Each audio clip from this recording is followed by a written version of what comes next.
Well, I always tell my students it's not always an easy route to where you want to go for your dream job. Sometimes it's not exactly what you know, it's who you know. You know, if you're looking for a Monday to Friday, 9 to 5 desk job, sport management isn't for you.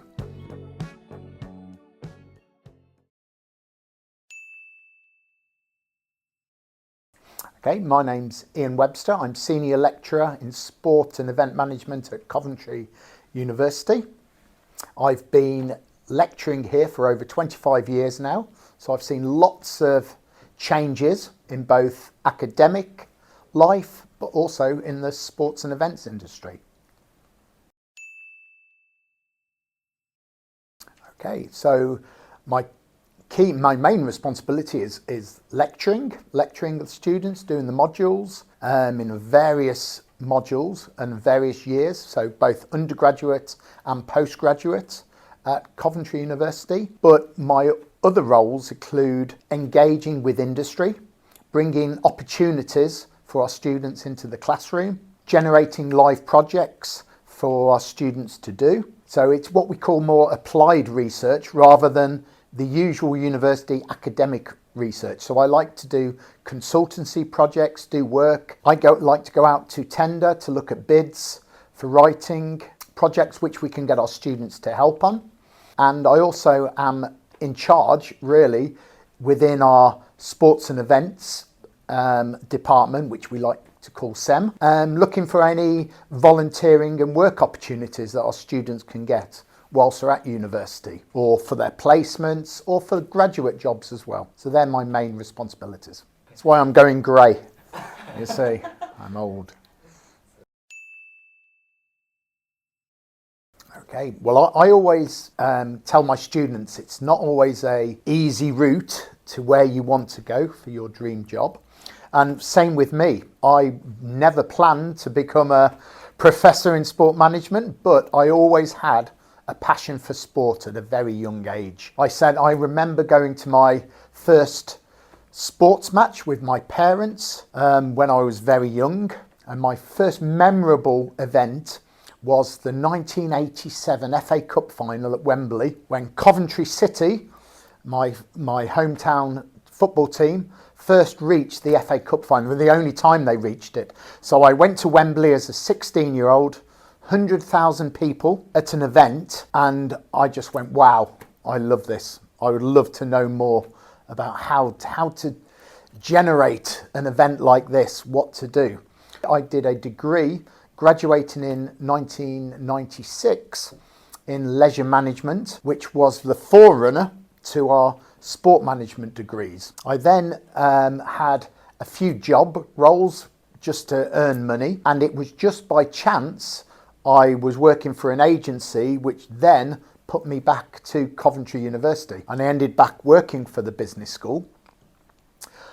As I was working here, I was given the ability, I loved sports, I loved marketing. So my passion is in marketing. How do organisations relate and engage with their fans, with their customers, looking at why do they have certain sponsors on their shirts, why do they have certain naming rights for stadiums, you know, big events like the World Cup and the Olympics. So I was allowed to do a master's degree while I was working here. I did that part-time in marketing, because there wasn't some specific sports marketing. So I thought I would advance myself while I was working. And once I got my degree, my master's degree, I used to step in. If a lecturer was off sick or wasn't available, I would put my hand up, say, I'd love to take that class. I really liked engaging with students. So as I started doing more marketing classes, they said, would you like to become full-time lecturing? So I thought, yeah, I'd give it a go. I'm passionate about what I do, what I did. So I became a full-time marketing lecturer at Coventry University. So it was good. So I was now teaching a colleague with some of the lecturers who taught me. And as I did that, as I progressed that, again, there was a more passion for sport. And then it came about 2005, 2006, when sport management started to become more important, more regulated. The UK won the right to host the Olympics in 2012, one of the biggest sporting events in the country. So I was then asked whether I would start up or write the event management degree at Coventry and look at the sport management. So I moved across to sport management, sport marketing and event management, and I was allowed to again work with industry, work with my contacts. I played a lot of sport. I had a lot of people who I knew through the sport, through playing and watching sport, that I was able to bring that into the classroom, into my learning, push that onto the students. So I've been in academia a long time, but I've never felt like I've been disengaged with the sports or events industry. I've always been able to keep in touch with developments, insights, future advances in sport management as well. I think it's very important that, and it's become more and more important, being able to network and understanding and using your network to your own benefits, but also for the benefits of our students as well. The way we teach at Coventry, it's not about what we know and put that on to our students. We like to go out into industry and think, what's the current trends in industry? What does industry want out of a graduate from Coventry University, from a sport management degree? So we're trying to look outwards rather than get industry to look inwards to us. And we try and develop our modules, our curriculum, our assessments on what do they want as a good graduate. And then we can bring that into the classroom. We can tailor our modules, our learning, our assessments into what they are looking for. So personally, I've played team sports up to a semi-professional level in football, in cricket, and that team ethos has really helped me. And people I've worked with, I've played with, I've kept touch with them as well. So I've often used that, and that network advances, they've gone on to do really good jobs. So I try and learn from them. And also observation. I think in sport, observation is very important. Going to watch my local football team, my local cricket team, my national cricket team, rugby team, football team, and observe what's happening in the industry, what happens at Twickenham, at Lord's Cricket Ground, and seeing the impact maybe a cricket tour or a rugby tour has on a region as well. I like to then bring that into the classroom to give experiences to my students to say what it's about. And we say a lot, and I know I've taught about, sometimes it's not exactly what you know, it's who you know.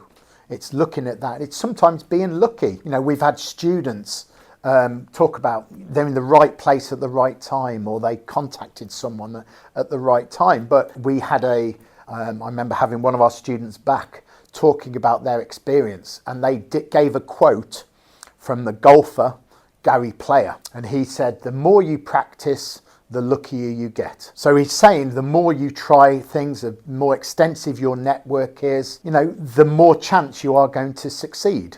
It's same on the playing field or on the golf course, and the same in the jobs, in the sport management, sport industry. It's a lot about who you know, what you do, and keeping those connections, making sure you do keep up to date with your network. It's important, it's time consuming, but it's very important. And nothing more I like best. I get thrilled when I see one of my students, one of my graduates, one of our alumni from SEM getting another job, saying how they've done well. And I love seeing that. That makes my job feel like more important, more worthwhile.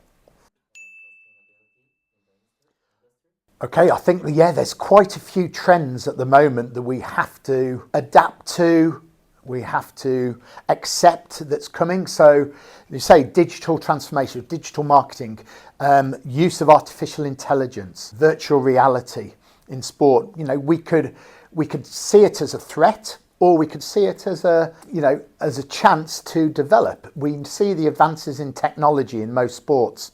We can talk about VAR, whether it's good or bad, but it's not going to change. We are going to need to adapt to technology advances, technological advances. But we can use that to our advantage. We talk about fan engagement, being able to deal. The fan expectations has risen. And we can use digital technology or advanced technology to help us that, to capture the data from our fans, to know what they want, what they experience is adding value to the club, to the sport. So we want to know that. So as well as that, about the digital side, what also you mentioned was really important is our corporate social responsibility. How important it is for any club, team, event, individual athlete is to understand what their importance it is to society. And we teach a lot about this. We teach a lot about corporate social responsibility. We teach a lot about what we call our new ESG goals, which are about our environment, our social acceptability, and our governance of what we do in sport and when we're running an event. So it's really important. And you hear more and more about being sustainable. I think sustainability is a big word, whether that's sustainable financially, but also sustainable environmentally, not just looking at fans, but also it's really important looking internally to our employees, making sure they are well looked after. Because again, I think one of the trends is on about safety and security within sports industry, the threat of potential terrorism, on a sport, on our employees, on our fans. We've got to look after our players. We've got to look after our officials, our sponsors. And we're finding, again, I think I use the terminology that sponsorship might be a word that will be eroded out of sport.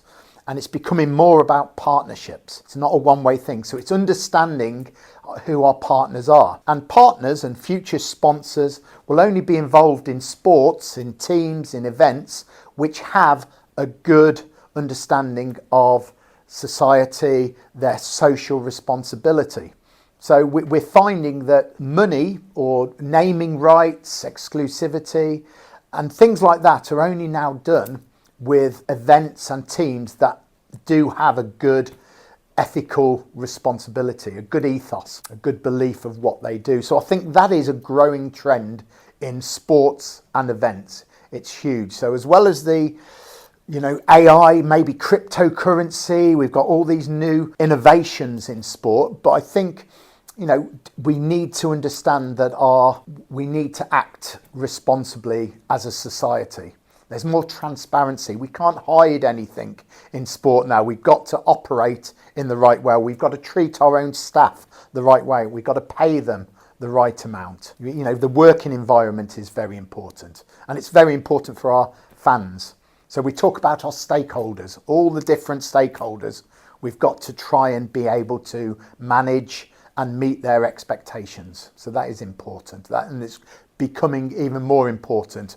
And that's one of the trends. So all the AI, VR, CSR, all these things we talk about in the sport management classroom, the industry is important. We need to hone in and understand the importance of.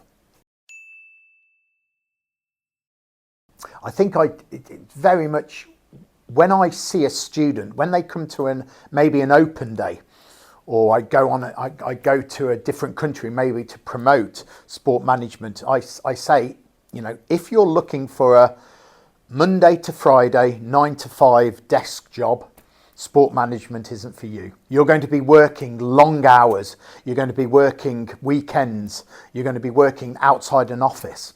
So the skills you need to possess, you need to have that flexibility. You need to be able to work under certain pressing real scenarios which you have to think on your feet. You've got to think of being able to contingencies. We talk about crisis management a lot in sport. We have to deal with those issues. You've got to be a people person.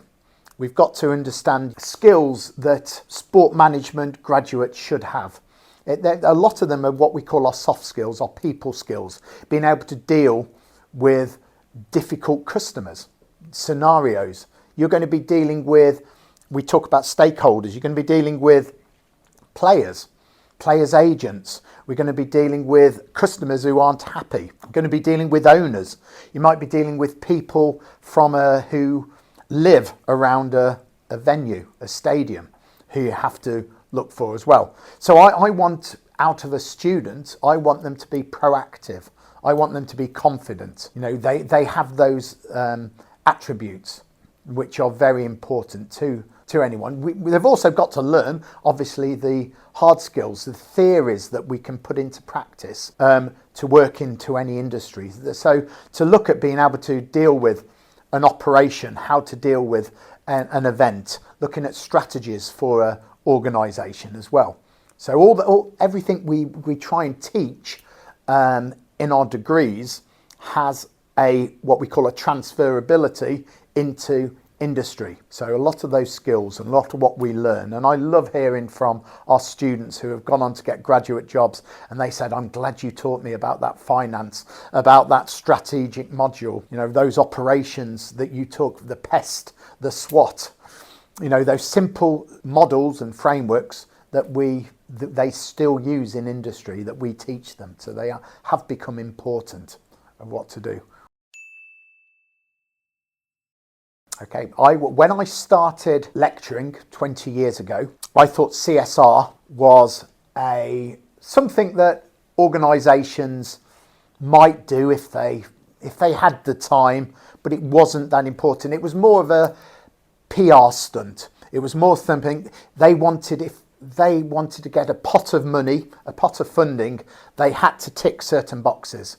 We had to be, you know, more responsible. It was a way they had to do it, you know, rather than they want to do it. Let's flip forward 20 years, and I think now I've been converted to be really understanding CSR is crucial. It's one of the number one factors that any sporting organisation, team, event, governing body has to adhere to, looking at what they do, how they operate, of what they do. And I've talked about, you know, transparency in sport.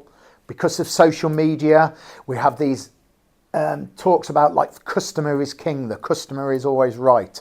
You know, we've got to look at, we can't act irresponsibly about our processes, how we operate, how we manufacture our goods, how do we deal with our employees, really important. So we have to deal with that customer social responsibility.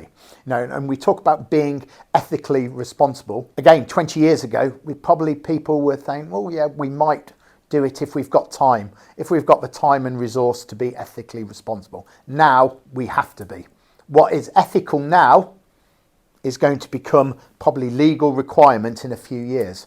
So we want to get advantage. We want, maybe as events, as teams, as organisations, we want to be in the mindset of our customers, our fans, our stakeholders, that we are doing the right thing. So before it becomes a legal requirement, we're doing these things because we want to. We want to be seen as doing these. So it could be our partners. Who do we partner with? You know, which companies do we deal with that we want on our shirts, on our stadium? You know, we want our players to be involved in. And that has a very big social responsibility. So it could be gambling companies, it could be alcohol companies, betting companies, like say, we're now talking about cryptocurrency companies we're dealing with. You know, where is our ethical responsibility to our fans? Is it ethically responsible to promote an alcohol drink at a sporting event, or a fast food company? You know, is it ethically responsible to do that? It might not be legally or illegal to do, but should we be doing it? Should we be looking at socially responsible companies to be associated with our sports and events? And I think that's becoming really important, because it's expected now of society that we act in a certain way. So we've got to understand that, and that's become more and more important. So I think CSR and being socially responsible has become one of the number one issues when we're talking about strategies, future strategies. Where do we want to take our organisation? We only have to look at mission statements, vision statements of any organisation. They will include items that are socially responsible. If they don't, I think organisations will lose out in industry.